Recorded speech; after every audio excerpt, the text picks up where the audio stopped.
पढ़ रहे हैं, कोई चीज नहीं समझ में आ रही तभी आप लोग पूछ सकते हैं, ठीक? Yes, ma'am. So I'll start from the concentration cell. Now, in the last class, we have discussed about the electrochemical cell, in which at the expense of the chemical energy, the electrical energy was produced, है ना? जब हम लोग chemical reaction करते हैं किसी भी cell में,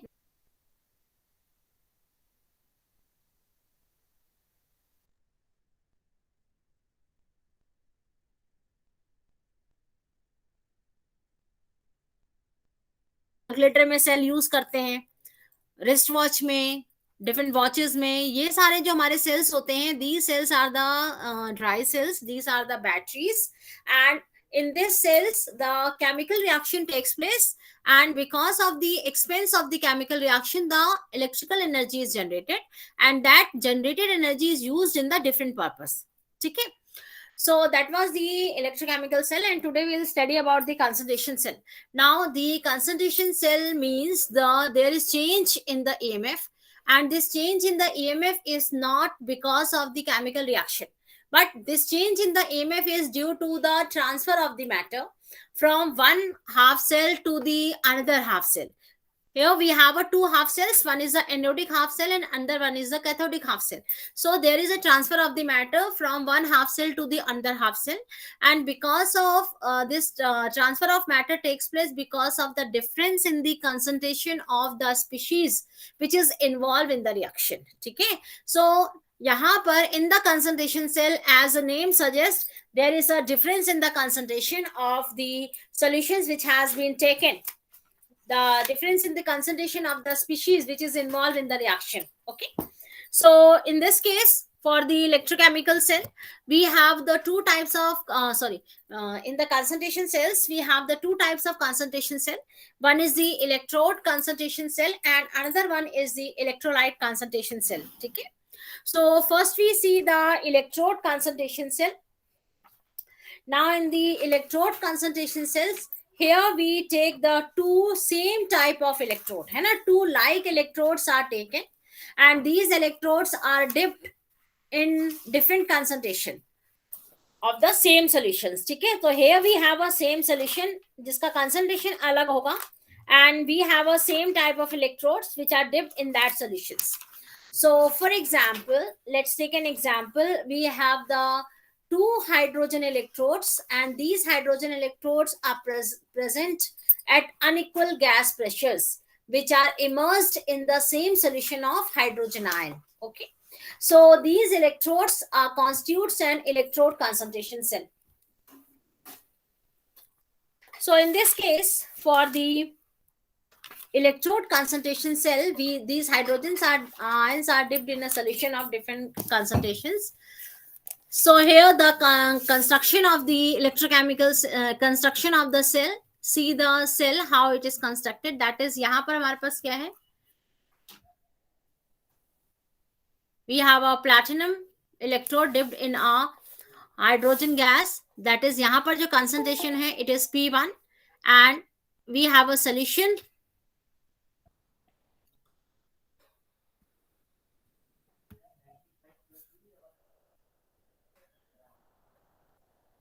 So यहाँ पर हमारे पास जब हम लोग इस कंसंट्रेशन सेल को रिप्रेजेंट करेंगे तो इस तरीके से रिप्रेजेंट करेंगे. That is platinum electrode dipped in H2 hydrogen gas at P1 concentration. Then there is a solution of H plus ion, है ना? जैसे हम लोगों ने SHE का जब मैंने आप लोगों को बताया था स्टैंडर्ड हाइड्रोजन इलेक्ट्रोड के बारे में, तो वहां पर in the standard hydrogen electrode we have taken the H plus ion solution. ठीक है, तो यहाँ पर हम लोग H प्लस आयन हम लोगों को कहाँ से मिलता है? एसिड से. सो एसिडिक सोल्यूशन हमारे पास प्रेजेंट होता है जिससे हमारे पास H plus ion, hydrogen ion जो होते हैं वो लिबरेट होते हैं. So in this case we have an H plus ion concentration, and in this H plus ion concentration, for example, we have taken the HCl. Okay, and next at the cathode side we have the again platinum electrode which is dipped in a H2 gas at different concentration, and here the P1 and P2 are representing the concentration of the electrode, concentration of the solution. Okay, so again here let's see the reaction. Here we have a two reactions. यहाँ पर हमारे पास two reactions हैं.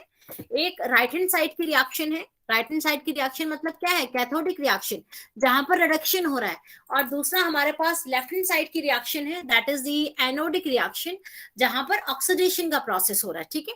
सो at the cathodic reaction electrodes are same, means hydrogen gas is present, hydrogen electrodes हमारे पास present है, तो cathode में there is an reduction of the hydro H plus ion, यानी कि H प्लस आयन जो है it is accepting two H plus ion is accepting 2 electrons and is converted into H2 gas, है ना, यहाँ पर रिडक्शन हो रहा है और कंसंट्रेशन जो है it is P2, and at the left hand side, that is at the anode, there is an oxidation process, and here H2 hydrogen gas is giving out the 2 electrons, ठीक है। तो यहाँ पर जो ऑक्सीडेशन और reduction हो रहा है that is taking place at the hydrogen because we have the hydrogen electrodes, यहाँ जो ओवरऑल रिएक्शन हो जाएगी वो हमारी क्या हो जाएगी, एनोड is versus cathode, तो H2 bracket में P1 is the concentration of the electrolytic solution H at anode, and P2 is the concentration of the electrolytic solution at cathode, ठीक है।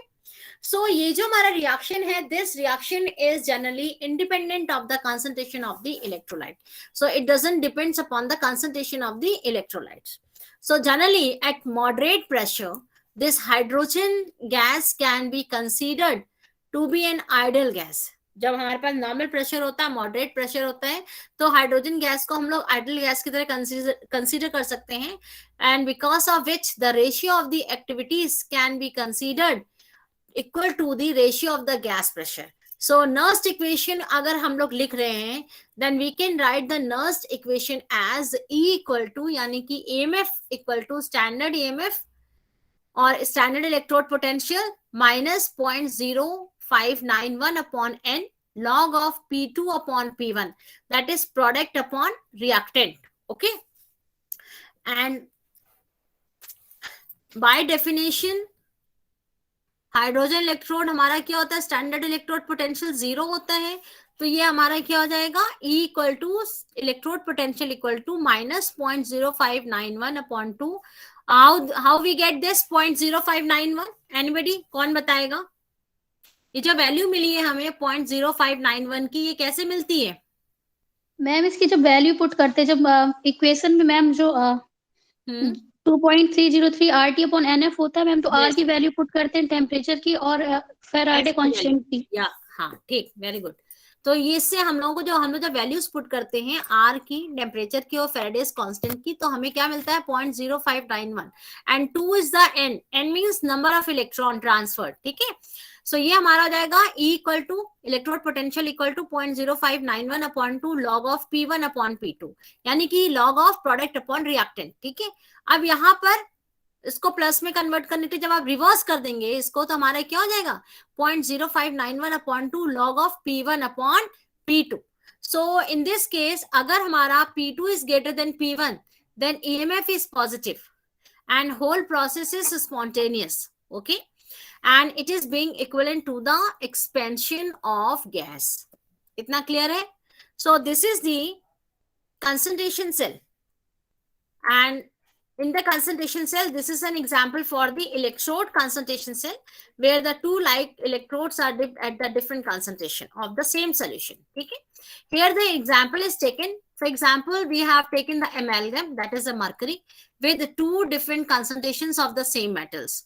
So here we have the Hb, mercury platinum electrode, and here the concentration is C1, and platinum mercury this lead sulfate is a solution, and PbSO4 is a solution, and here again the mercury platinum electrode is taken. तो यहाँ पर जो हमारा concentration है C1 and C2, तो again C1 is the concentration of anode and C2 is the concentration of the cathode, ठीक है। तो राइट हैंड साइड और लेफ्ट हैंड साइड का रिएक्शन हमारा सेम हो जाएगा, जहां पर एनोड है वहां पर ऑक्सीडेशन प्रोसेस होगा, जहां पर कैथोड है वहां पर कौन सा प्रोसेस होगा, रिडक्शन का प्रोसेस, ठीक है। सो इन दिस केस दी अगर राइट हैंड साइड पे रिएक्शन हो रही है तो क्या हो जाएगा, लेड जो है, lead ion is accepting the 2 electrons and it is converted into lead metal, and यहाँ पर कंसंट्रेशन क्या हो जाएगा, C2 हो जाएगा, और लेफ्ट हैंड साइड पे दैट इज द एनोड में हमारा क्या हो जाएगा, lead is losing an electron and is converted into lead ion plus 2 electron is given. तो यहाँ पर क्या हो जाएगा, ऑक्सीडेशन हो रहा है. And here we can write the overall reaction. तो जब आप ओवरऑल रिएक्शन लिखेंगे तो कैसे लिखेंगे, cathode anode minus cathode, that anode is equal to cathode, means हमारा क्या हो जाएगा, PbC1 reversible sign and PbC2. ठीक है. So this is the overall reaction because 2 electrons are get cancelled out और ions जो होते हैं वो भी हमारे कैंसिल हो जाएंगे. केवल हमारे पास क्या बचेगा, कंसंट्रेशन, है ना. लेड का कंसंट्रेशन दोनों अलग अलग है. तो in this case electrode potential equal to electrode potential at right hand side minus electrode potential of left hand side. So here हमारा क्या हो जाएगा, electrode potential of lead will get cancelled out, दोनों का जीरो है, same है. और हमारे पास क्या बचेगा, minus 0.0591 upon 2 log of C2 upon C1, क्योंकि 0.0591 upon 2 is common. So log of C2 upon C1 minus 0.0591 upon 2 log of C2 upon C1, that is equal to, इसको आप रिवर्स कर देंगे तो हमारा क्या जाएगा, 0.0591 upon 2 log of C1 upon C2. C1 means क्या है, reactant upon product. Okay. So here we have a condition that is if C2 is greater than C1 means cathode का जो हमारा कंसंट्रेशन है जब एनोड से ज्यादा होगा तो EMF जो होगा that will be positive. And here pressure it process the reaction जो होगा, that reaction is spontaneous and lead will easily undergoes the spontaneously from higher concentration amalgam to the lower concentration of the amalgam, means जो हमारे ions and they flow from the higher concentration to the lower concentration, that is from left to right. Okay, so this is the electrode concentration cell and there is a question for this. Let's have a calculation, that is calculate the EMF of the electrode concentration cell at 25 degrees Celsius if the zinc mercury concentration C1, यहाँ पर ही हमारा cell है इलेक्ट्रोकेम this concentration cell. तो यहाँ पर हमारा क्या है, मर्करी जिंक इलेक्ट्रोड है, कंसंट्रेशन C1 है. Then we have a zinc ion that is it is in solution, जो भी सोल्यूशन लिया हो, ZnSO4 for example zinc sulfate is taken, and here again we have the mercury zinc electrode and concentration is C2. so concentration of amalgam जो है C1 में 2 grams है और C2 में जो है that is 1 gram of zinc per 100 gram of mercury. okay, so at the C1 the concentration is greater and at the C2 the concentration is less. okay, so here there is a representation of the half cell. तो right hand side पे हमारा क्या हो रहा है, reduction का process हो रहा है. It means zinc is accepting N electron and it is converted into zinc metal. And left hand side में ऑक्सीडेशन का प्रोसेस हो रहा है, means zinc is losing an electron and it is converted into zinc ion. Okay, तो यहाँ पर हमारा क्या है, जिंक जो है इलेक्ट्रॉन एक्सेप्ट कर रहा है और जिंक मेटल में कन्वर्ट हो रहा है. और यहाँ पर हमारा क्या है, जिंक जो है वो इलेक्ट्रॉन लूज कर रहा है और किस में कन्वर्ट हो रहा है, आयंस में. So this is a reaction for the oxidation process and for the reduction process. And again now we will write a equation, that is calculation के लिए हमारा क्या हो जाएगा, E equal to E naught minus 0.0591 upon 2 log of C2 upon C1.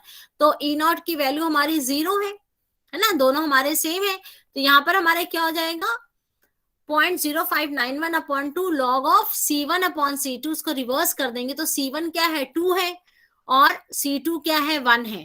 तो ये हमारा क्या हो जाएगा, इट इज इक्वल टू, जब आप कैलकुलेशन करेंगे तो log of 1 minus log of 2 minus log of 1, है ना. इसका log देखेंगे तो फाइनली जो हमें वैल्यू मिलेगी that will B 8.8 into 10 to the power minus 3 volt. okay, so this is the electrode potential for this particular zinc mercury cell. इतना clear है बेटा आप लोगों का, how we calculate the electrode potential? Yes ma'am. Okay. Yes ma'am. So this was the electrolytic concentration cell, electrode concentration cell. Next he comes to the electrolytic concentration cell. Now in the electrolytic concentration cell, the 2 electrodes of the same metals are dipped in a solution of same metal. यहाँ पर same metal का solution होगा, अलग अलग electrodes को हम लोग dip करते हैं और जो सोल्यूशन होता है that solutions have the different concentrations. ठीक है, सोल्यूशन से कंसंट्रेशन जो होते हैं वो डिफरेंट होते हैं, सेम नहीं होते. तो यहाँ पर जब कंसंट्रेशन डिफरेंट होगा तो एक्टिविटीज जो होंगी वो भी डिफरेंट होती है। एक्टिविटीज मतलब how much amount of substance has been taken to prepare a solution. Okay, so यहाँ पर हमारा क्या हो जाएगा, जिंक, अगर आप इसको सेल को लिख रहे हैं, suppose we have taken a zinc, zinc electrode को हम लोग जिंक सोल्यूशन में डिप करते हैं, ठीक है। सो यहाँ पर हमारे पास टू डिफरेंट सेल्स हो जाएंगे, that is zinc, then zinc metal है, that is electrode, and it is dipped in a zinc solution. तो ये हमारे क्या हो जाएगा, आयन फॉर्म में होता है, zinc metal then zinc ion. A+1 is the concentration of this solution, and Zn2 plus A+2 is the concentration of this solution. At the concentration of the solution is at anode on the left hand side, sorry, and concentration of solution at cathode on the right hand side, and zinc electrode. तो यहाँ पर anode में जब हम लोग anode को represent करते हैं तो पहले इलेक्ट्रोड लिखेंगे देन आयन लिखेंगे, और जब कैथोड को रिप्रेजेंट करेंगे तो पहले आयनिक फॉर्म लिखेंगे देन इलेक्ट्रोड लिखेंगे। Is that clear to you all? कैसे लिखते हैं हम लोग यहाँ पर students? Yes, ma'am. Okay, so in this case both the electrodes are of same metal, they are made up of zinc, and these electrodes are in contact with the solution of same ion, है ना, same ion के solution के contact में है, but उनका जो concentration है that is different.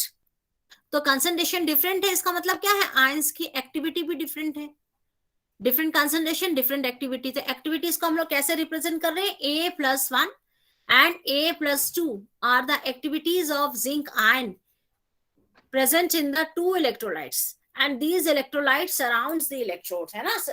हम लोग क्यों बोल रहे हैं कि electrolyte is surrounding the electrode, because electrodes are dipped in the electrolytic solution.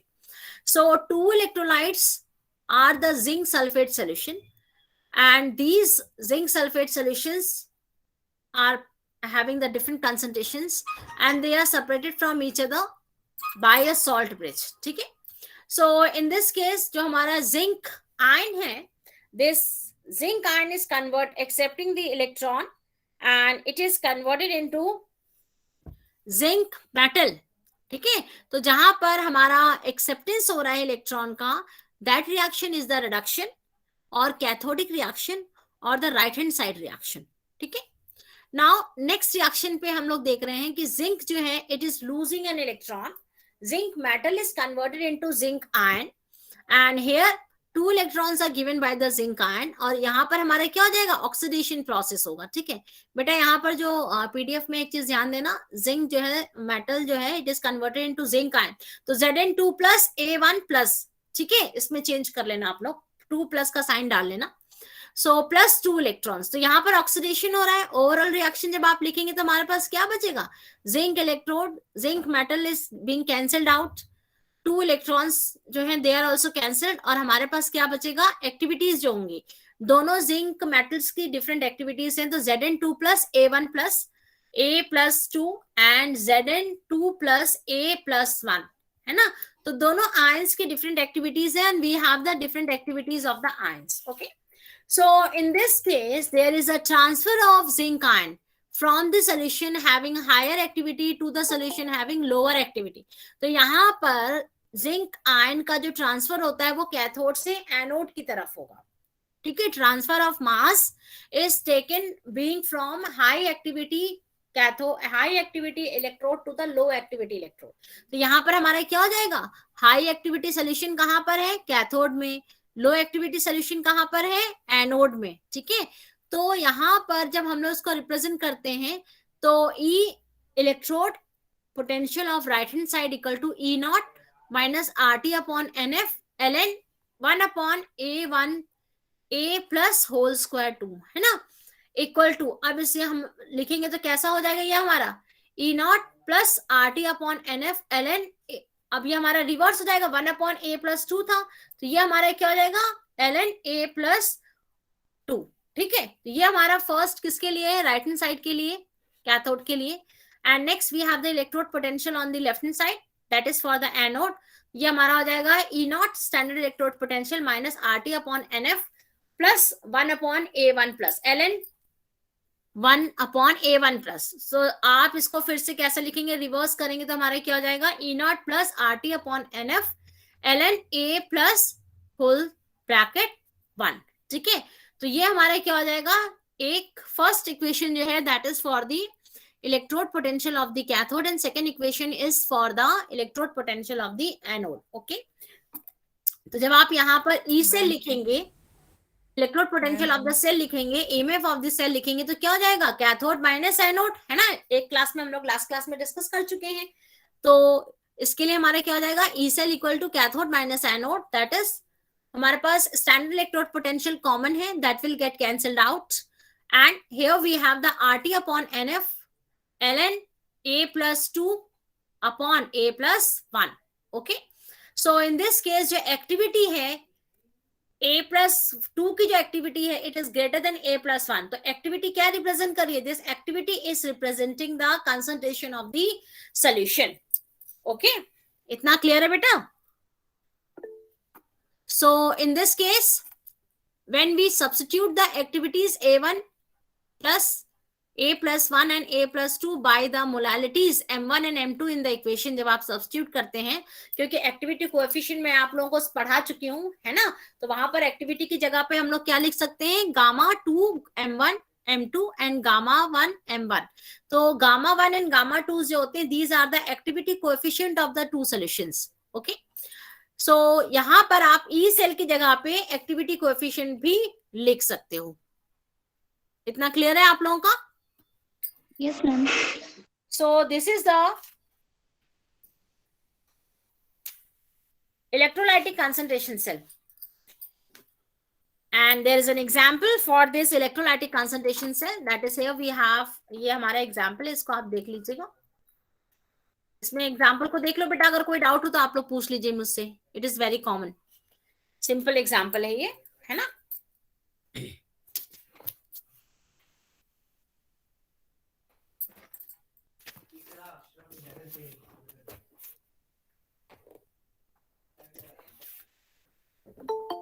So generally this concentration cell जो है it is used for, hello ma'am. hello, yes, ma'am Sakshi को अलाउ कर दीजिए, she is unable to join. कर रही हूँ, कर दिया बेटा मैंने।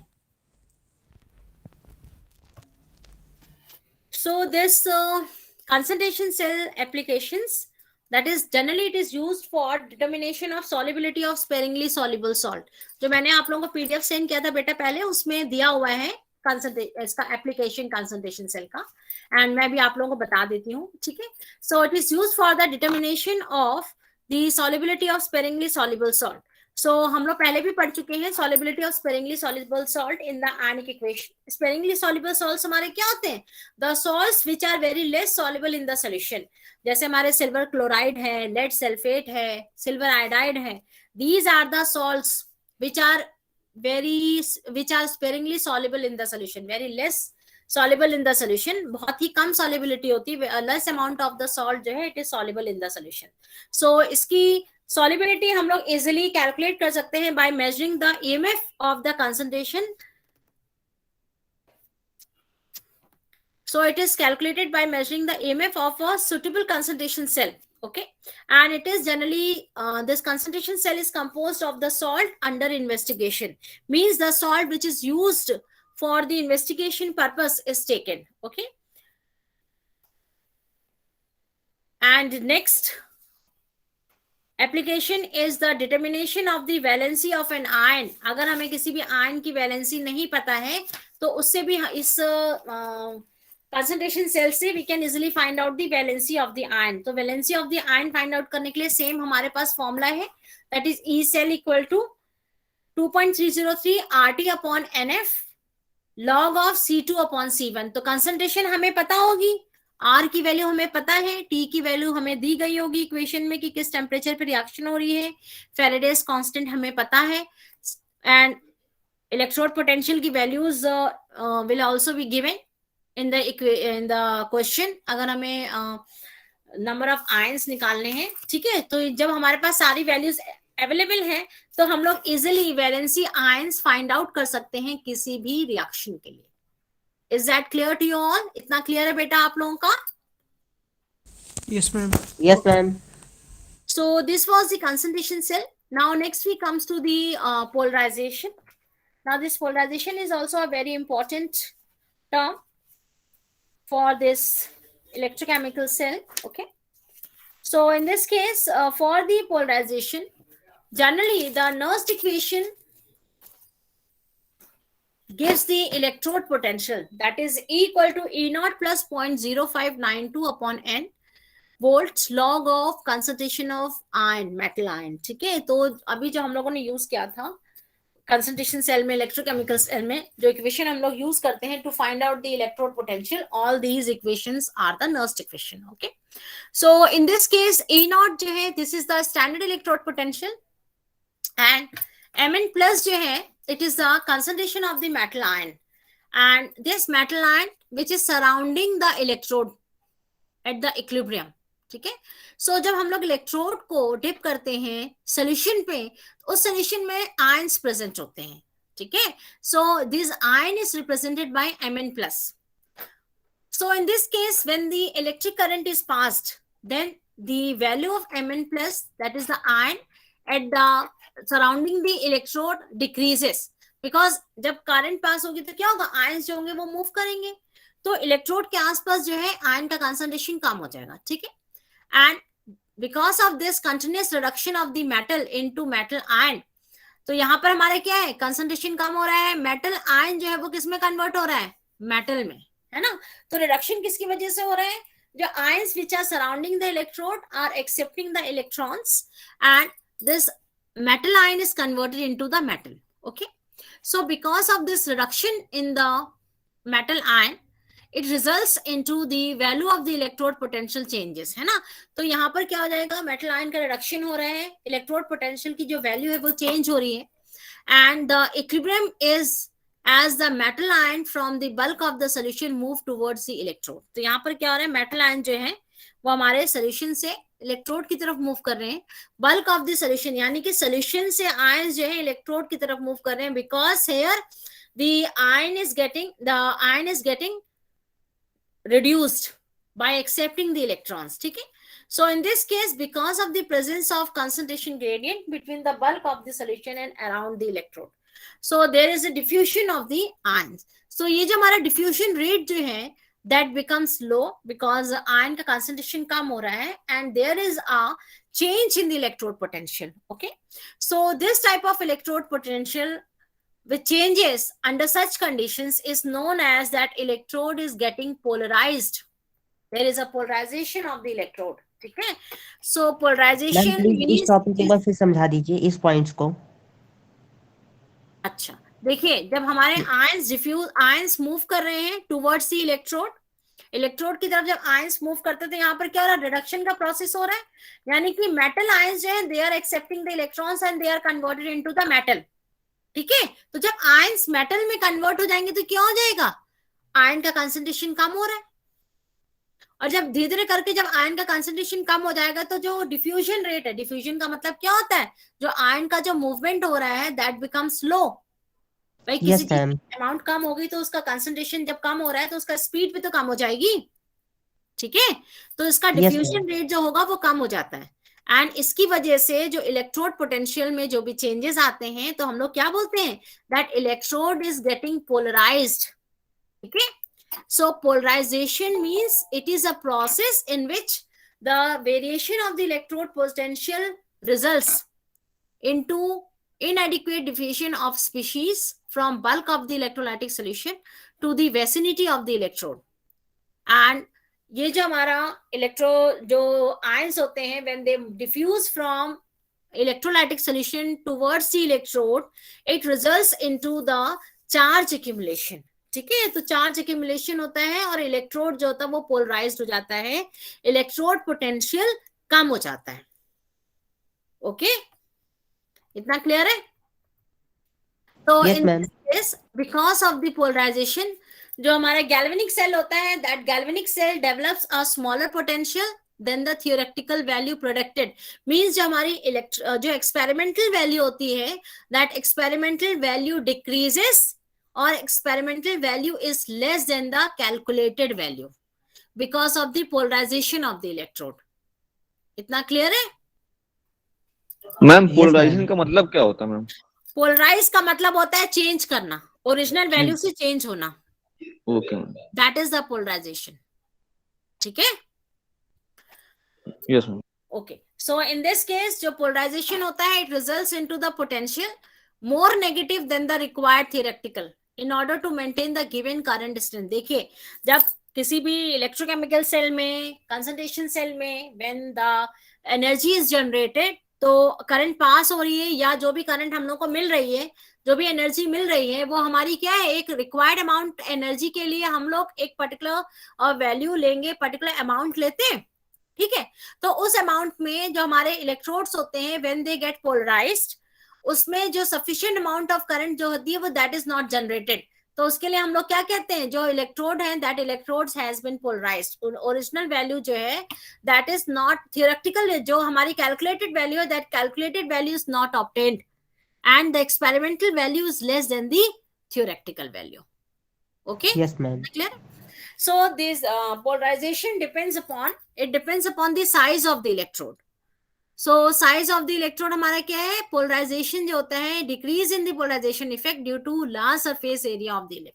अगर इलेक्ट्रोड का सरफेस एरिया ज्यादा है तो पोलराइजेशन इफेक्ट कम होगा, इलेक्ट्रोड जल्दी पोलराइज नहीं होगा। ठीक है? तो इलेक्ट्रोड का क्या होना चाहिए, सरफेस एरिया ज्यादा होना चाहिए। Nature of the electrode surface, देखिए अगर कोई भी इलेक्ट्रोड जो है वो हमारा स्मूथ है तो पोलराइजेशन वहां पर ज्यादा होगा, means more number of metal ions जो होंगे they accumulates on the electrode and more of the metal ion is converted into the metal and diffusion of the ion rate becomes less। ठीक है? सो कहने का मतलब है कि यहाँ पर अगर इलेक्ट्रोड ज्यादा स्मूथ है तो उसमें ज्यादा पोलराइजेशन होगा, और इलेक्ट्रोड अगर रफ है तो पोलराइजेशन इफेक्ट कम होगा। ठीक है? फॉर एग्जाम्पल, जैसे हमारा प्लैटिनम ब्लैक इलेक्ट्रोड है, it is less polarize than the smooth platinum electrode. Okay, so this is the nature of the electrode। Now third condition for this, that is the polarization effect, polarization on third condition on which the polarization depends, that is the nature of ion deposited on the electrode। okay? So अगर ions जो है sticky है, non porous है, उस case में polarisation हमारा increase करेगा। ठीक है? और आयन जो है नॉन स्टिकी है, पोरस है, तो पोलराइजेशन डिक्रीज करेगा। अब यहाँ पर Yes, ma'am. देखिए, नॉन स्टिकी मतलब क्या है, आयन जो है वो इलेक्ट्रोड की तरफ गए और वहां से मूव कर गए, तो ये नॉन स्टिकीनेस होता है। स्टिकीनेस क्या हुआ, आयन जो है they move towards the electrode and get attached at the electrode, और स्टिकी भी है, साथ में नॉन पोरस भी है, यानी कि दूसरे हमारे जो सोल्यूशन में जो रिएक्शंस हो रहे हैं वो रिएक्शन प्रोसीड नहीं कर पा रहे हैं, तो ये क्या हो जाएगा, फिल्म जी नॉन पोरस है ना। पोरस मतलब क्या होता है, स्मॉल होल्स होते हैं and solution enters into the area. Non porous मतलब क्या है, hole of the electrode is covered with the sticky ions and the another जो हमारे आयंस हैं they are unable to enter into the electrode. ठीक है? तो एक बैरियर की तरह, यानी कि स्टिकी और नॉन पोरस आयंस जो होते हैं they create a barrier between the bulk of the solution and the electrode. और जब बैरियर की तरह हमारा एक बैरियर की तरह एक लेयर का फॉर्मेशन हो जाएगा तो क्या हो जाएगा, पोलराइजेशन इंक्रीज करेगी, यानी कि जो हमारी एक्सपेरिमेंटल वैल्यू है दैट विल बी लेस, जो करंट जनरेट हो रही है that generated current is less than the expected. इतना क्लियर है? Yes, ma'am. Okay, next we have the concentration of the electrolyte। Now polarization effect is directly proportional to the concentration of electrolyte। Electrolyte का concentration ज्यादा होगा, ज्यादा ions present होंगे, ज्यादा ions electrode की तरफ जाएंगे और वो मेटल आयन में कन्वर्ट होंगे और पोलराइजेशन ज्यादा होगा। ठीक है? तो कंसंट्रेशन ऑफ इलेक्ट्रोलाइट इज और पोलराइजेशन के बीच में क्या है, डायरेक्ट रिलेशन है। कंसंट्रेशन ज्यादा है तो पोलराइजेशन इफेक्ट ज्यादा है, कंसंट्रेशन कम है तो पोलराइजेशन इफेक्ट कम होगा। ठीक है? Now next we have the stirring of the electrolytic solution। now stirring of the electrolytic solution का मतलब क्या है कि अगर हम लोग कंटिन्यूअसली सॉल्यूशन को स्टेयर करते रहते हैं, है ना, स्टीयरिंग करेंगे तो क्या हो जाएगा, पोलराइजेशन जो होगा वो कम होगा, और अगर हम लोग स्टीयरिंग नहीं करेंगे तो पोलराइजेशन ज्यादा होगा. Okay, now next 7th condition is the conductivity of the electrolytic solution. Means अगर इलेक्ट्रोलाइटिक सोल्यूशन की कंडक्टिविटी ज्यादा है, कंडक्टिविटी ज्यादा कब होगी? जब आयंस का कंसंट्रेशन ज्यादा होगा. ठीक है, और हम लोग ये पहले ही डिस्कस कर चुके हैं कि अगर आयन का कंसंट्रेशन ज्यादा है तो पोलराइजेशन इफेक्ट ज्यादा होगा. Okay, so here the polarization effect जो है it is directly proportional to the conductivity of the electrolytic solution. जितना ज्यादा कंडक्टिविटी होगी उतना ही ज्यादा पोलराइजेशन इफेक्ट होगा. Is that clear to all? Ma'am 6 point please फिर समझा दीजिए. देखिए 6 पॉइंट में हमारा क्या है? स्टीयरिंग ऑफ द सोल्यूशन, यानी कि सोल्यूशन को हमें स्टीयर करना है. और जब आप सोल्यूशन को स्टीयर करते हैं तो क्या होता है? आयंस जो होते हैं, these ions are properly moving here and there, है ना. स्टीयर करने का मतलब क्या हो गया? आप इक्वल डिस्ट्रीब्यूशन कर रहे हैं आयंस का सोल्यूशन पे. Okay, Yes, ma'am. Yes, and ma'am. because Yes, ma'am. of which steering helps in minimizing the polarization effect. तो ions का equal distribution है, ions properly move कर रहे हैं from bulk to the electrode and from electrode to the bulk of the solution. ठीक है, तो जहां पर Yes, आयंस ma'am. का प्रॉपर मूवमेंट रहता है तो वहां पर क्या होता है कि मेटल आयंस, मतलब आयंस जो होते हैं जब मेटल में कन्वर्ट होते हैं, does not get deposited on the electrode. हमें क्या करना है? इलेक्ट्रोड पे कोई भी चीज डिपॉजिट नहीं करनी है. Yes, ma'am. जब इलेक्ट्रोड पे आयंस मेटल जो है डिपॉजिट होना शुरू हो जाएंगे तो क्या हो जाएगा? इलेक्ट्रोड के बीच में और बल्क ऑफ द सोल्यूशन के बीच में पोटेंशियल ज्यादा हो जाएगा, और इससे हमारा क्या हो जाएगा? फ्लो ऑफ आयंस जो होंगे वो स्टॉप हो जाएगा. ठीक है, और जहां पर फ्लो ऑफ आयंस स्टॉप होते हैं वहां पर क्या हो जाता है? पोलराइजेशन जनरेट होना शुरू हो जाता है. Is that clear to all? Yes, ma'am. Yes, ma'am. Now next use of depolarizer. Now depolarizer का मतलब होता है पोलराइजेशन हमारा किसकी वजह से हो रहा है? रिडक्शन प्रोसेस की वजह से. ठीक है, तो डीपोलराइजेशन मतलब क्या होता है? डीपोलराइजर्स क्या होते हैं? They are the oxidizing agent. They forces the substance to get oxidized. ठीक है, तो हम लोग यहाँ पर ऑक्सीडाइजिंग एजेंट ऐड करेंगे which are working as a depolarizer, and these depolarizer helps in converting hydrogen into water. Depolarization क्या होता है? ऑक्सीडाइजिंग एजेंट्स होते हैं, ऑक्सीजन सप्लाई करते हैं या फिर इलेक्ट्रॉन लिबरेट करते हैं, है ना. तो यहाँ पर क्या है? when the hydrogen get the oxygen then hydrogen ion is converted into water. तो जब हाइड्रोजन आयन वाटर में कन्वर्ट होंगे तो हाइड्रोजन गैस जो होगी वो एब्जॉर्ब नहीं होगी इलेक्ट्रोड में. ठीक है, and when the hydrogen gas is not absorbed at the electrode then there is a decrease in the polarization effect. Hydrogen gas electrode में एब्जॉर्ब होने का मतलब क्या हो गया? हाइड्रोजन आयन जो है it is converted into hydrogen gas. ठीक है, और जब हाइड्रोजन गैस इलेक्ट्रोड में एब्जॉर्ब होगी तो पैसेज ऑफ आयंस जो होंगे दे विल गेट स्टॉप, है ना. आयंस जो है it is the mobility of the ions जो होंगे they are restricted at a particular place, जिसकी वजह से हमारा पोलराइजेशन इंक्रीज करता है. Okay, so these are the different conditions on which the polarization depends. इतना क्लियर है बेटा? Yes, ma'am. Now after this polarization, next we have the decomposition potential. Now generally during the electrolysis process, जो हमारा product होता है electrolysis का, that products accumulates और get deposited around the electrode, है ना. जैसे मेटल है, मेटल आयन है, आयन जो है मेटल में कन्वर्ट हो गया. जब आयन मेटल में कन्वर्ट हो गया तो वो सोल्यूशन से बाहर तो जाएगा नहीं. जब तक आप पूरा का पूरा इलेक्ट्रोड बाहर नहीं निकालेंगे तो वो कहां पर डिपॉजिट हो रहा है? That get deposited at the electrode. देखिए जब इलेक्ट्रोकेमिकल सेल में 2 हाफ सेल्स में जब रिएक्शन होती है तो रिडक्शन जहां पर होता है वहां पर क्या होता है? मेटल का डिपोजिशन होता है. जहां पर ऑक्सीडेशन हो रहा है इसका मतलब क्या है? वहां मेटल कंज्यूम होता है. तो ये हम लोग कैसे फाइंड आउट करते हैं? By weighing the electrode. Electrode का वेट हम लोग लेते हैं रिएक्शन से पहले और इलेक्ट्रोड का वेट लेते हैं रिएक्शन के बाद. ठीक है, तो जब हम लोग दोनों वेट लेते हैं तो and there is a change in the weight of the electrode, it means that at the cathode the product is accumulated, product is deposited at the electrode. ठीक है. So when the product get deposited at the electrode, then there is change in the concentration around the electrode, है ना. Electrode में electrode की concentration में change होता है, and उससे क्या होता है, बैक ईएमएफ जनरेट होती है. बैक ईएमएफ मतलब क्या होता है कि पहले जो हमारा ईएमएफ जनरेट हो रही है रिएक्शन फॉरवर्ड रिएक्शन की वजह से, अब ये हमारी क्या हो रही है, जितनी ईएमएफ जनरेट हो रही है, जैसे +5 ईएमएफ जनरेट होती है, तो डीपोलराइजेशन की वजह से जो बैक ईएमएफ मतलब क्या हो जाएगी, -5 ईएमएफ जनरेट हो रही है. ठीक है, तो बैक ईएमएफ जनरेट होती है. जब बैक ईएमएफ जनरेट होगी तो इलेक्ट्रोलिसिस का जो प्रोसेस है, दैट प्रोसेस गेट स्टॉप, एक जगह पे रुक जाता है. ठीक है, इक्विलिब्रियम कंडीशन टाइप की आ जाती है. ओके, तो यहाँ पर प्रोसेस स्टॉप हो जाता है, और प्रोसेस को फिर से स्टार्ट करने के लिए ज्यादा हमें वोल्टेज सप्लाई करना पड़ता है.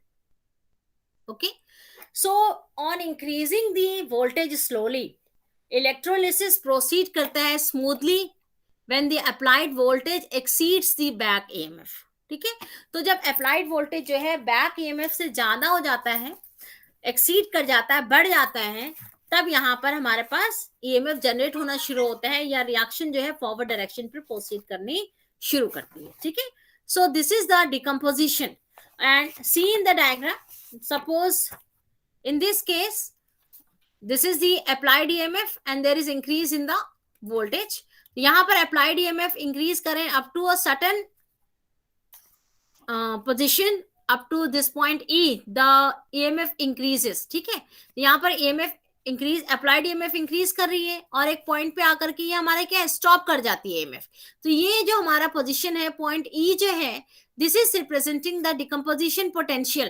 ये हमारा क्या, इंक्रीज इन द पोटेंशियल. तो ये हमारा क्या, डिकम्पोजिशन पोटेंशियल है, because of the generation of the back EMF. And to overcome this back EMF we have to supply large amount of EMF for the reaction. ठीक है, तो हमें थोड़ी सी ज्यादा ईएमएफ यहाँ पर सप्लाई करनी पड़ती है, जिससे रिएक्शन जो है स्मूथली प्रोसीड कर सके.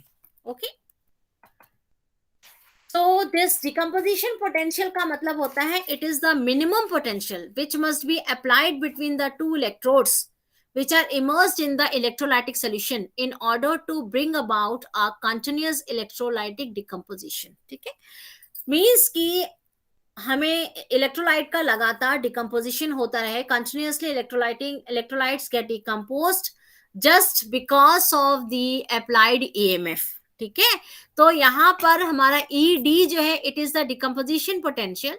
तो डिकम्पोजिशन पोटेंशियल का मतलब होता है the potential, the voltage at which the electrolytes get decomposed, है ना. तो decomposition potential is equal to the back EMF. Okay, so it is equal to back EMF, और ये हमारे क्या हो जाएगा, that is further equal to cathode minus anode. यानी कि बैक ईएमएफ और डिकम्पोजिशन पोटेंशियल इक्वल कब होंगे, जब कैथोड और एनोड का पोटेंशियल इक्वल होगा. ठीक है, सो जब कैथोड और एनोड का पोटेंशियल इक्वल हो जाता है, तो उस केस में क्या हो जाता है, द रिएक्शन स्टॉप्स, है ना. There is no further reaction, and to start the reaction again we have to supply the extra energy. भाई हमें थोड़ी सी ज्यादा वोल्टेज सप्लाई करना पड़ेगा, जिससे जो रिएक्शन है वो स्मूथली रन हो सके.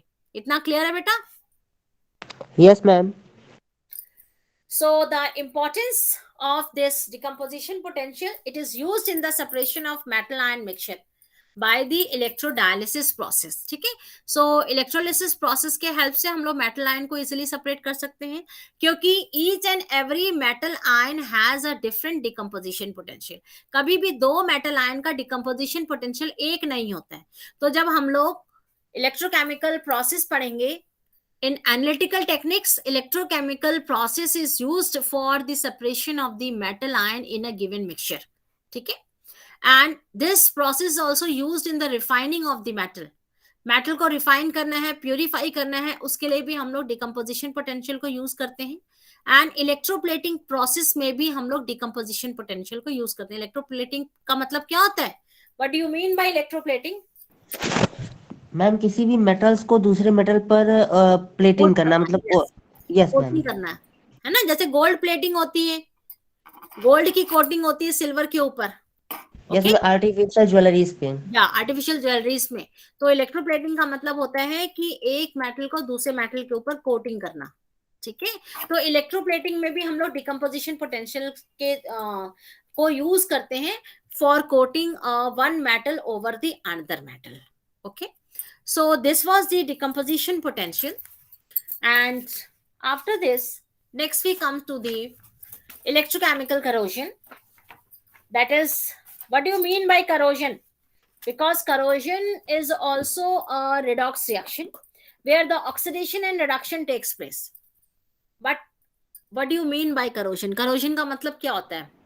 मैम जंक लगना, एक तरह से सिंपल से बोल सकते हैं तो. ठीक है, और रस्टिंग और रस्टिंग और मैम किसी भी मेटल का ऑक्सीडाइज्ड होकर उसको अपने ऑक्सीडाइजिंग एजेंट में टूट जाना, और ऑक्साइड फॉर्म में कन्वर्ट हो जाना. और क्या होता है करोजन का मतलब? देखो, सिंपल वर्ड में अगर आप करोजन लेंगे इन अ सिंपल टर्म, तो करोजन का मतलब होता है कि degradation of the important properties of a substance. किसी भी सब्सटेंस की जो इंपॉर्टेंट प्रॉपर्टीज डिग्रेड करती है, कम होती है, रिड्यूस होना, दैट इज द करोजन. ठीक है, तो करोजन अकेले मेटल का नहीं होता है, करोजन दूसरे सब्सटेंसेस का भी होता है. सिरेमिक सीमेंट्स का भी करोजन होता है. Then we have Yes, a ma'am. corrosion of the decomposition of this plastic, है ना. Plastic is also getting degraded. जब आप मार्केट से कोई न्यू प्लास्टिक मटेरियल परचेज करके लाते हो, आर्टिकल परचेज करते हो, तो क्या होता है? दैट इज शाइनी, उसकी जो क्वालिटी होती है बहुत अच्छी होती है, उसकी लाइफ जो होती है थोड़ी सी ज्यादा होती है. ठीक है, बट जब हम लोग उस प्लास्टिक के आर्टिकल को कंटिन्यूअसली यूज करते हैं, लगातार जब आप उसको यूज करते हैं, तो क्या होता है? उसका सरफेस जो होता है शाइनीनेस से वो क्या हो जाता है? रफ हो जाता है ना. Yes ma'am. तो उसकी जो शाइन होती है वो चली जाती है, रफनेस आ जाती है. सिंपल, आप कोल्ड ड्रिंक की बोतल परचेज करते हो, स्टार्टिंग में बोतल कितनी शाइनी होती है, उसका सरफेस न्यू होता है, ट्रांसपेरेंट होता है, and as the time passes that plastic reacts with the substances or the conditions present around the atmosphere, है ना. environmental condition के साथ रिएक्ट करता है. तो अपने environment के साथ रिएक्ट करने का मतलब क्या है? environment में different gases present होती हैं, carbon dioxide, oxygen, oxides of sulphur, oxides of nitrogen, then water molecule, moisture present होता है. तो उसके साथ प्लास्टिक रिएक्ट करता है, रिएक्ट करने के साथ न्यू कंपाउंड बनाता है और साथ में डिकम्पोज होता है. ठीक है, ma'am metal corrosion and plastic corrosion क्या ये दोनों प्रोसेस सेम है? नहीं, थोड़े से डिफरेंट है, बस बेसिक रिएक्शंस जो होती हैं वो सेम होंगी. Okay ma'am. ठीक है, सो यहाँ पर हम लोग जनरली मेटल से ही रिलेट करके देखेंगे for the corrosion process, that is the electrochemical corrosion. Electrochemical corrosion का मतलब होता है the corrosion process in which the transfer of electrons और redox reaction takes place, that is the electrochemical corrosion. ठीक है, बेसिकली करोजन जो होते हैं, there are two types, dry corrosion and wet corrosion. Dry corrosion का मतलब हो गया कि the corrosion which is taking place in absence of moisture, and wet corrosion का मतलब हो गया the corrosion which is taking place in presence of moisture. ठीक है, तो यहाँ पर इलेक्ट्रोकेमिकल करोजन जो है they are related to the corrosion process in presence of moisture, wet corrosion. So in this case, that corrosion system is regarded as a short circuit electrochemical cell. Okay, so here it is regarded as an electrochemical cell, means where the anodic reaction and cathodic reaction, both reactions takes place. So in the electrochemical concentration cell, electrochemical cell, in which the dissolution of the metal occurs at the anode and the corrosion current enters the electrolyte and flows to the cathode, है ना. Metal का dissolution means metal dissolve हमारा कहाँ हो रहा है? Anode में. हम लोग यहाँ पर क्यों बोल रहे हैं कि मेटल डिसॉल्व हो रहा है? Because metal is liberating an electron. Metal क्या कर रहा है? इलेक्ट्रॉन दे रहा है. तो मेटल जो है, मेटल से मेटल आयन में कन्वर्ट हो रहा है. ठीक है, कोई भी मेटल अगर रिडक्शन ऑक्सीडेशन का प्रोसेस हो रहा है, कोई भी सब्सटेंस अगर इलेक्ट्रॉन दे रहा है, तो क्या हो जाएगा? उसके वेट में कमी आएगी, और धीरे धीरे करके हम लोग क्या देखते हैं कि वो डिग्रेड होता है, उसकी जो अमाउंट होता है वो कम होती चली जाती है. इतना क्लियर है? Yes ma'am. So in this case the anode negative electrode, cathode the positive electrode. Anode में नेगेटिव इलेक्ट्रोड क्यों हो रहा है? Because here the electrons are produced.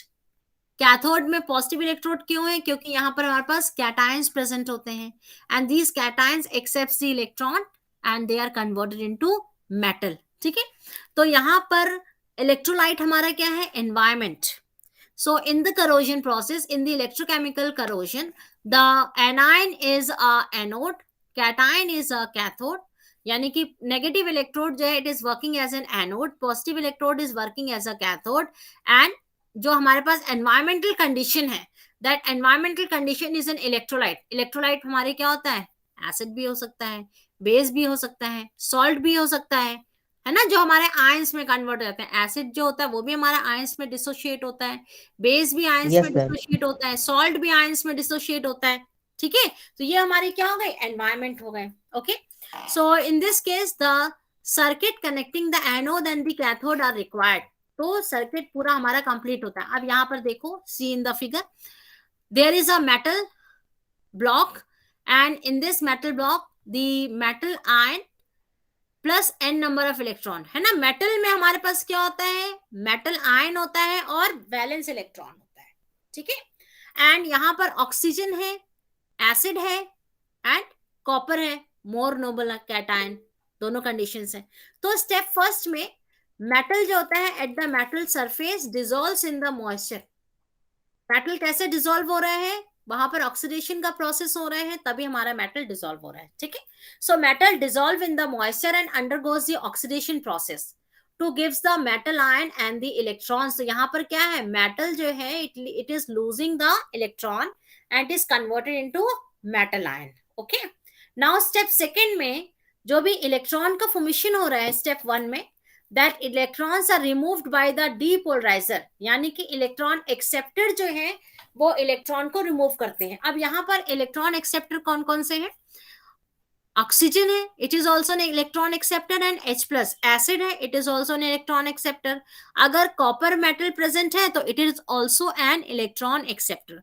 तो ऑक्सीजन क्या करेगा, half oxygen molecule reacts with the 2 molecules of water and it accepts the 2 electrons and it is converted into OH ion, hydroxide ion में convert होता है. ठीक है, acid जो है यानी कि H प्लस आयन अगर प्रेजेंट है, so this H plus ion accepts the 2 electrons and it is converted into hydrogen gas. तो यहाँ पर करोजन में ऑक्सीजन एब्जॉर्प्शन भी होता है, हाइड्रोजन लिबरेशन भी होता है. फर्स्ट रिएक्शन जो है यहाँ पर क्या हो रहा है, ऑक्सीजन एब्जॉर्ब हो रही है and this absorbed oxygen is converted into OH ion, hydroxide ion. and second reaction में यहाँ पर हाइड्रोजन जो है, हाइड्रोजन आयन जो है it is converted into hydrogen gas. तो यहाँ पर हमारा क्या है, हाइड्रोजन का लिबरेशन हो रहा है. तो कैथोड में 2 types of reactions takes place. One is the hydrogen liberation and another one is the oxygen absorption process. Is that clear? Yes, ma'am. And if we have a noble metal, noble cation जैसे copper है ना, less reactive है copper ion, it accepts the 2 electrons and converted into copper metal. Okay, so the chemistry behind this process is that corrosion जो होता है, corrosion begins at the location. यानी कि यहाँ पर जो हमारे पास N प्लस आयन है, जो मेटल है, यहाँ से corrosion स्टार्ट होता है. See in the figure, and this metal undergoes. अब करोजन कहाँ से स्टार्ट होगा, जहां पर मेटल जो होगा स्ट्रेस में होगा. स्ट्रेस मतलब जहां इस पर्टिकुलर एरिया जहां पर मेटल में सबसे ज्यादा फोर्स होगा, जहां जिस पर्टिकुलर पार्ट में मेटल के जिस पर्टिकुलर पार्ट में सबसे ज्यादा फोर्स होता है वो क्या होता है, वीक पार्ट हो जाता है ना, स्ट्रेस वाला एरिया हो जाता है. And the metal which is isolated from the air.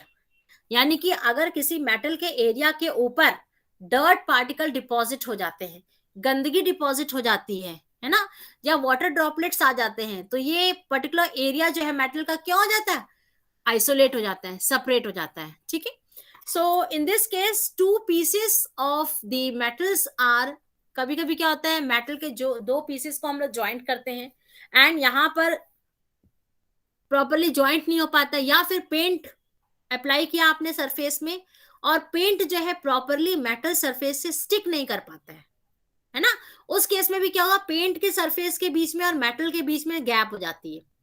तो वो जो हमारी एरिया होती है, this area become less oxygenated area, वहां पर ऑक्सीजन की कमी हो जाती है. तो ऐसे जगह पे भी करोजन स्टार्ट होता है. ठीक है, सेकेंड हमारा क्या है, that is the metal ions dissolve in the moisture. जो भी हमारे पास मॉइस्चर फिल्म प्रेजेंट है वहां पर मेटल आयन डिसॉल्व हो जाता है. एंड डिसॉल्व होने का मतलब क्या है, ऑक्सीडेशन प्रोसेस होता है.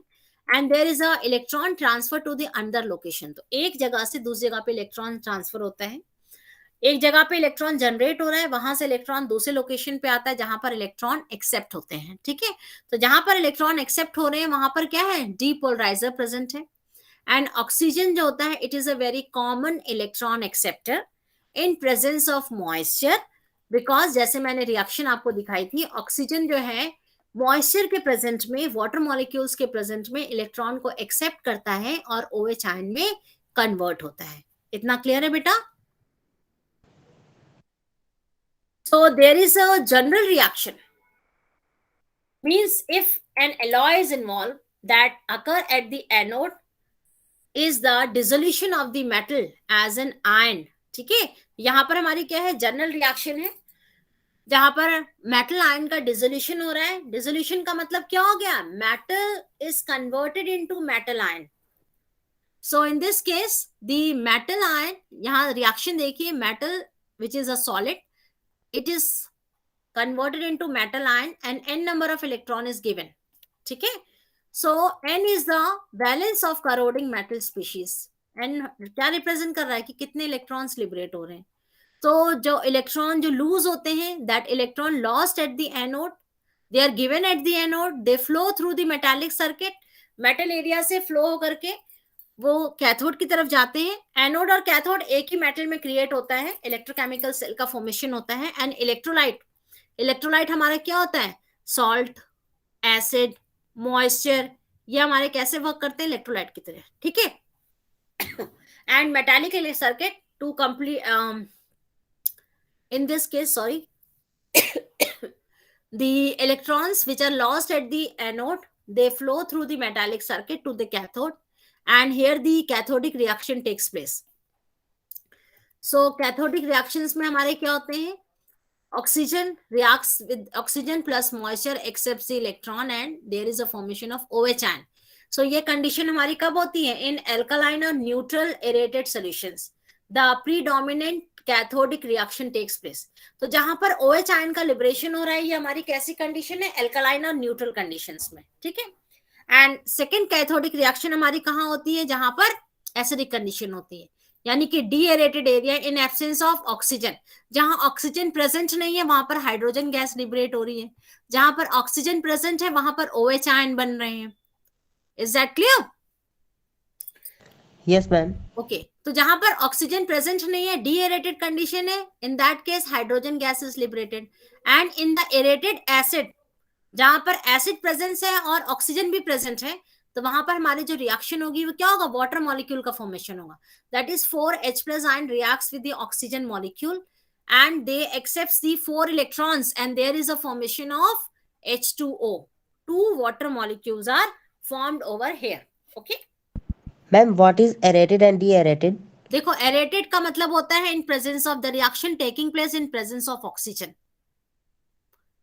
ठीक है, जहां पर ऑक्सीजन प्रेजेंट होता है दैट रिएक्शन को हम लोग क्या बोलते हैं, एरेटेड एसिड। का मतलब क्या हो गया, एसिडिक कंडीशन है और वहां पर ऑक्सीजन भी प्रेजेंट है।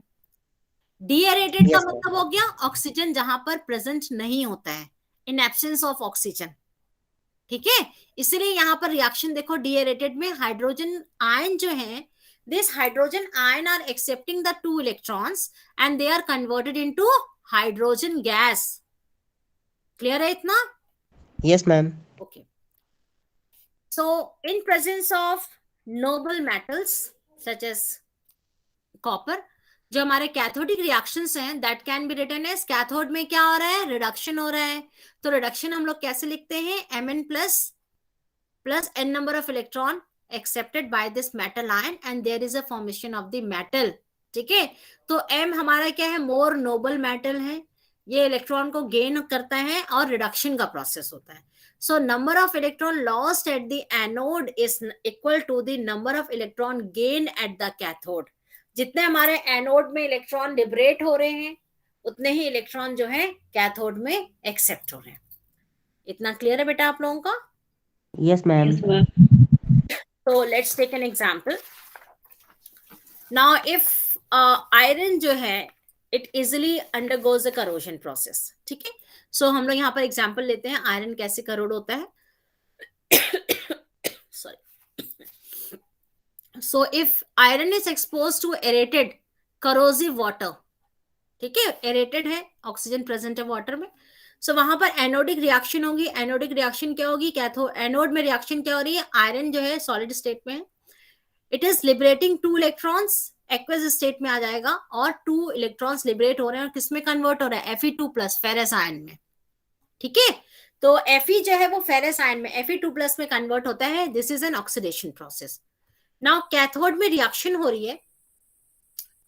अब ये हमारे एरेटेड एनवायरमेंट है, यानी कि in presence of oxygen. So reduction of oxygen takes place. तो oxygen reacts with the water molecule, accepts the 4 electron, and there is a formation of 4 OH ion. ठीक है, सो एनोडिक और कैथोडिक रिएक्शंस जो होते हैं, there is a net gain or loss of electron at anode. 2 ferrous ion, 2 iron atom loses 2 electrons, it is converted into ferrous ion, plus 4 electron is given, and these 4 electrons are accepted by the oxygen in presence of water, and there is a formation of the OH ion. So this is the overall reaction, Fe plus O2 plus 2 H2O, and there is a formation of Fe2 molecules of ferrous ion plus 4 molecules of hydroxide ion, OH minus. Now after dissolution, the ferrous ion is converted into ferric ion. ठीक है, आगे reaction हो रही है. Ferrous ion is converted to ferric ion plus 1 electron is given, and there is a formation of the corrosion product which is called the rust, यानी कि ferric oxide is formed and X molecule of water is present. या फिर आप इसको लिख सकते हैं ferric hydroxide, FeOH3. ठीक है, so FeOH3 is a corrosion product that is orange color rust. ठीक, और जो हमारे डार्क ऑरेंज कलर की जो रस्ट होती है, यहाँ पर हमारी क्या होती है? Fe2O3 and X molecule of water present होता है. ठीक है, वाटर. इतना क्लियर है बेटा? Yes ma'am. So this is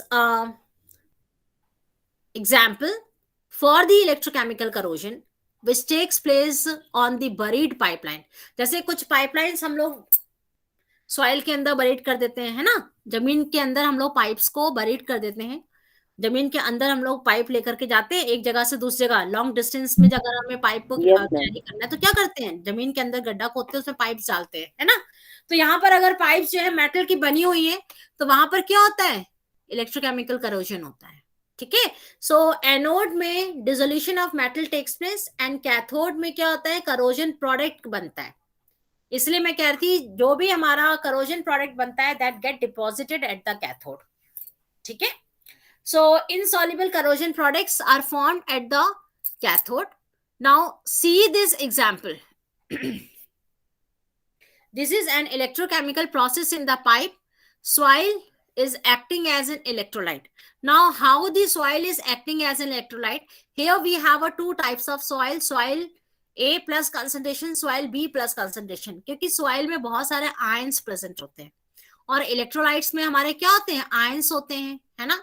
तो अलग अलग जगह की सॉइल भी अलग अलग होती है. जैसे कोई हमारी सॉइल जो है रिवर के साइड में है, तो वहां पर मॉइस्चर ज्यादा है. कुछ सॉइल जो है वो हमारी रिवर से थोड़ी दूर है, तो वहां पर परसेंटेज ऑफ मॉइस्चर क्या हो जाएगा? कम हो जाएगा, है ना. तो सॉइल की क्वांटिटी क्वालिटी में भी डिफरेंस होता है.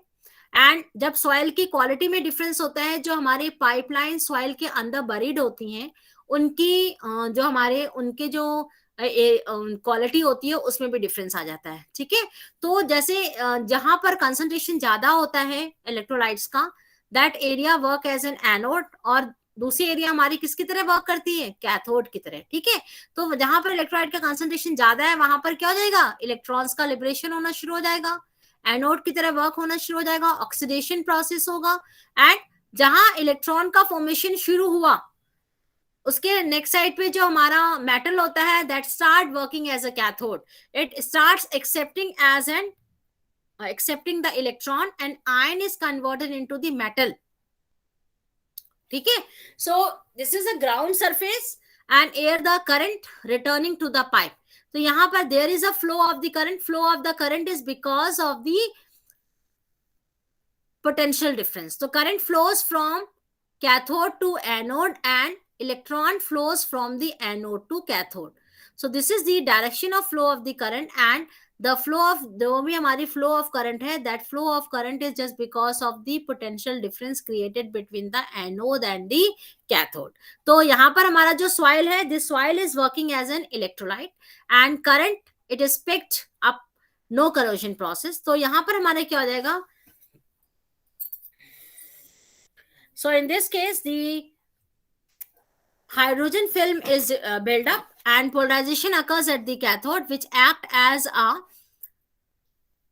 insulator and reduces the corrosion current flow. जहां पर हमारा अगर हाइड्रोजन फिल्म का फॉर्मेशन हो जाता है तो वहां पर हमारा क्या हो जाता है? पोलराइजेशन हो जाता है ना? पोलराइजेशन जहां पर होगा तो क्या हो जाएगा? वो इंसुलेटर की तरह वर्क करेगा, तो करोजन करंट का रिडक्शन को कम कर देता है. तो एक चीज है, देखिए, जहां पोलराइजेशन जो है वो, जहां पोलराइजेशन का जनरेशन हो रहा है तो क्या हो जाएगा? The rate of corrosion become slow. Is that clear students? Ma'am एक क्वेश्चन है. आप पूछो. मैम जैसे आपने बताया कि सॉइल ए है एंड सॉइल बी है, ठीक है. तो मैम इनमें जैसे एक सॉइल ए होगा वो एक तरह का मतलब कि इलेक्ट्रोलाइटिक सोल्यूशन की तरह वर्क करेगा. एक टाइप का सॉइल हो गया. यस मैम, दोनों मतलब इलेक्ट्रोलाइटिक सोल्यूशन की तरह वर्क करेंगे. हाँ बिल्कुल. तो मैम दोनों में अपना अलग अलग चार्ज होगा, एक में पॉजिटिव चार्ज होगा, एक में नेगेटिव चार्ज होंगे, तो वो आपस में इंटरेक्शन नहीं हो पाएंगे. बेटा सॉइल में इंटरेक्शन सर्किट कंप्लीट कैसे हो रहा है? देखो हमारे पास एक पूरा पाइपलाइन है, for example it is made up of iron, है ना? और सर्किट कंप्लीट करने के लिए तो हमें कुछ मीडियम चाहिए, करंट फ्लो करने के लिए कोई मीडियम चाहिए. तो ये मीडियम हमारा क्या है? इलेक्ट्रोलाइट है. और इलेक्ट्रोलाइट हमारी कौन सी है? जो सॉइल है. सॉइल में मॉइस्चर भी प्रेजेंट है, सॉइल्स में आयंस भी प्रेजेंट है, डिफरेंट टाइप्स ऑफ आयंस भी प्रेजेंट है सॉइल में. Yes ma'am. है ना? तो ये हमारे देखो करोजन का प्रोसेस, जब हमारा अगर करोजन का प्रोसेस कहीं पर हो रहा है तो इसका मतलब क्या हो रहा है कि वहां पर एनोड भी प्रेजेंट है, यानी कि वहां पर ऑक्सीडेशन का प्रोसेस भी हो रहा है, वहां पर कैथोड भी प्रेजेंट है, इसका मतलब वहां पर रिडक्शन भी हो रहा है. और जहां पर ऑक्सीडेशन रिडक्शन हो रहा है तो इलेक्ट्रॉन को मूव करने के लिए हमें एक मीडियम भी चाहिए, और वो मीडियम क्या है? इलेक्ट्रोलाइट. ये पाइपलाइन. यस मैम, इलेक्ट्रोलाइट करने के लिए हमें मीडियम चाहिए, वो मीडियम क्या है? इलेक्ट्रोलाइट. तो सर्किट कंप्लीट भी होना चाहिए. तो ये सर्किट हमारा किसकी वजह से कंप्लीट हो रहा है? Because of the soil which is surrounding the pipe. अगर आपने पाइप ऐसे ही हैंग कर दिया एयर में, ठीक है, फ्री एयर में आपने पाइप हैंग कर दिया और वहां पर मॉइस्चर प्रेजेंट नहीं है, वहां पर ऑक्सीजन प्रेजेंट नहीं है, वैक्यूम है वहां पर, तो क्या होगा? पाइप थोड़ी ना करोड होगा वहां पर. नो मैम, सर्किट इनकम्प्लीट हो जाएगा. फिर सर्किट इनकम्प्लीट होगा. सर्किट जहां पर ब्रेक हो रहा है वहां पर करोजन नहीं होगा, जहां पर सर्किट कंप्लीट हो जाएगा वहां पर करोजन होगा. ठीक है? यस मैम, क्लियर हो गया. सो this is the electrochemical corrosion. अब इसका जो प्रिवेंशन है वो मैं आप लोगों को